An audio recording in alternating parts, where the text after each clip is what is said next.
my mom came into the room and she's like, look at my phone. And then I couldn't see it, so I had to look at mine. I'm like, oh. I can't bet against Tom Brady. I have the Bucks winning 31-27 and Tom Brady going to his 10th championship. Yeah, and I really think the Clippers' chance to win the championship was last year. And they were up 3-1 against the Denver Nuggets. Chris Paul is one of the most underrated players of all time. He's been the best player wherever he goes, and that includes with the Rockets. You said you can't bet against Tom Brady, and as a Cowboys fan and what I just did last weekend, I am not going to bet against Aaron Rodgers. Yeah, Connor McDavid, Leon Draisaitl. I mean, that's all I can really say. There's two of the top 5 players in the league, and they are very, very good. Hello, I'm Taylor Hearn, and you listen to The Outsiders' Opinions with Kevin and Austin. What's up, y'all? Welcome to our sports opinions of the week. This one was started...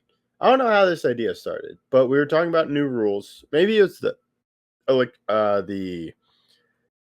strike zone rule for the I think it was, and yeah. I think you mentioned that you'd like a video for all of them. So, yeah, this is a. I wonder if we agree on any of these. I'll go first, and we'll just get it started. NFL, all head contact plays should automatically be reviewed. This is if it's a face mask, if it's a targeting, those are the main two. I saw a play in the Penn State-Oregon game. I know this is college football. That was the most obvious targeting of all time, and it looked extremely dangerous to the receiver who it was a 4th and 1. Eventually, Penn State committed the foul, but they didn't call it. And Oregon made up for it and obviously eventually won the game. But plays like that just should not happen. I don't think, with the amount of injuries that we've seen from players concussion-wise, if they want to eliminate the CTE and all this other stuff from happening, I think that head contact plays, whether it's a face mask or targeting or anything with the head, should automatically be reviewed to make sure either we've seen a lot of face mask plays not be face masks or some that aren't called face masks be face masks. I just think that head contact penalties should be reviewed automatically. Yes, they should. That's a really good rule. And that's a very good, safe rule that the NFL should implement. Mine is more on the playing side. I've constantly said this. They need to do 4th and 15 instead of an onside kick. And here's what I thought about it. You start at the 5-yard line and you get to the 20. But let's say it's a 30-yard play. You start there. But you're at least starting from the 20. So you have 80 yards for the team to go through. But let's say it's a vertical. If it's a touchdown, I would say they're just on the 1-yard line. But instead of having an onside kick that is very low probability, you would have the 4th and 15 at the 5. That way, worst case scenario, they start at the 20, and then they still have a long way to go to tie the game or win the game. I think that would add in the improbable comebacks in the NFL.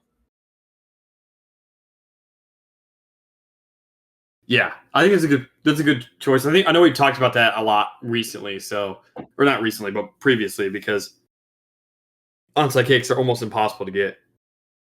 Now, I'd be fine with a 4th and 15 or a 4th and 20 or whatever the play is, but I do think that should be a play that happens as well. You want to do NBA? Yes, we could do NBA. So this one is a rule. It would be lowering the number of playoff teams to 6. To 6? Or 7. Or no, that wouldn't work. Because I think there are too many teams, and it would be eliminating the playoff and making the number of, reaching the playoffs greater. So I think 6. That'd be the lowest it has, I think, been since the 60s or something like that. Because that's essentially what the play-in is doing, is placing higher value on those 6 spots. Yeah, I just think that it would be fine going back to 8. I'd be fine with it going back to 8. It's been 8 for a while. We've seen teams in the 8th seed, aka the Heat, go to the finals. So I think 8 is okay. I do think it should be lowered though, so I do understand that fully. That is interesting. 6 is, I mean, that's what the NFL now has more than that, right? It has 7. Yeah. So it used to have that's 6. 7. However, the NFL is a little bit different because there's not series; it's just one game, and they also have teams get buys. And I don't know how I'd feel about buys in NBA. I think that'd be a little bit weird to kind of go around. Yeah.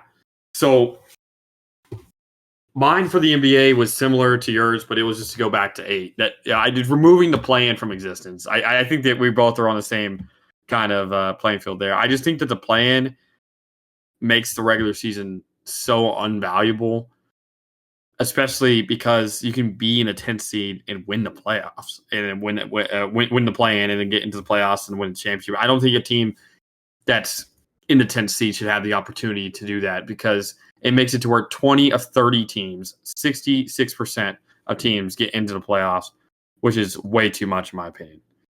Yeah, I just think there needs to be an emphasis on regular season games and watching it of they can make it. And that's my rule with it. And that's why I think if you make it a very exclusive club, players will play more and try harder than just sneaking into the playoffs and going on a run. I do think it's improbable that 10th seed could make it because they are the 10th seed for a reason, but something could happen to where it is an improbable run.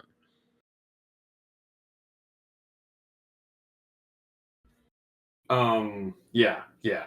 I agree. I'll go into the MLB, and the change I'd like to see here is just a complete ABS system. I know they're going to do the challenges next year, but I think a complete ABS system, automatic ball strike system, is what the league needs. Umpires should still be behind home plate, but they're fed the ball or strike call by the system that tells them what to call. And I'm still fine with them making human errors on the base path, but the amount of mistakes you can make with how many pitches are pitched in an actual MLB game, I think is too much for me to support there being umpires, especially with what we've seen earlier this season. There's been a lot of games that have heavily favored one team or the other just because of how the balls and strikes are called.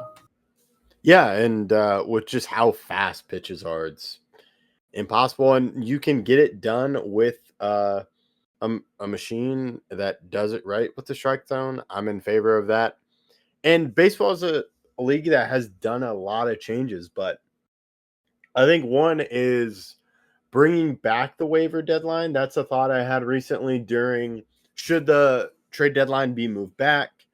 What exactly could happen? And you mentioned the waiver deadline. Bringing a deadline of some kind back after the trade deadline to where if a player's put on waivers, that you have that deadline, but maybe you kind of allow that players can be traded on that deadline. That would be something to me that would make the season better, especially later before football starts, you still have players getting moved. Yeah. I think it's a good change.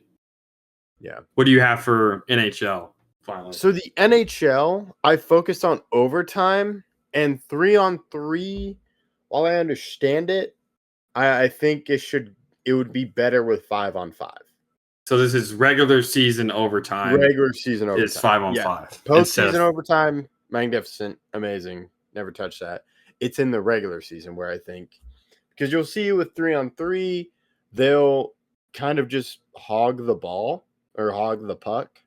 Yeah, just wait until shootout. To get a shootout, yeah.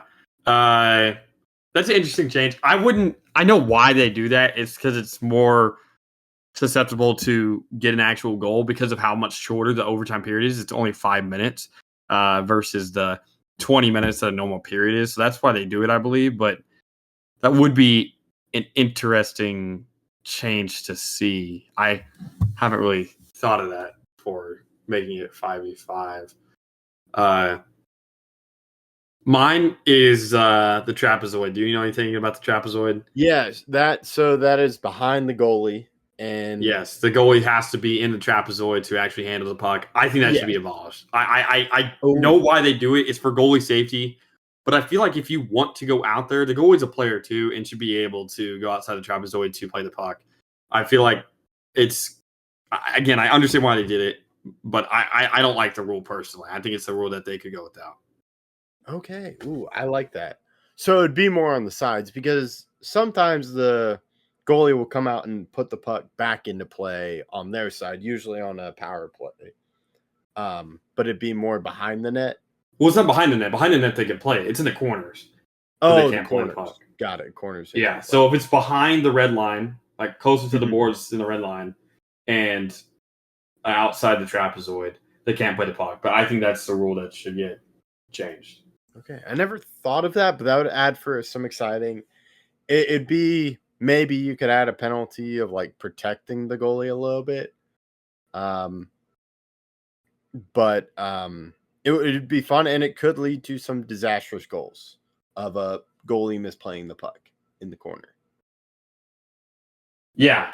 I think if you want to take that risk, you should be allowed to. Yes, I think it'd be fun. I like that rule.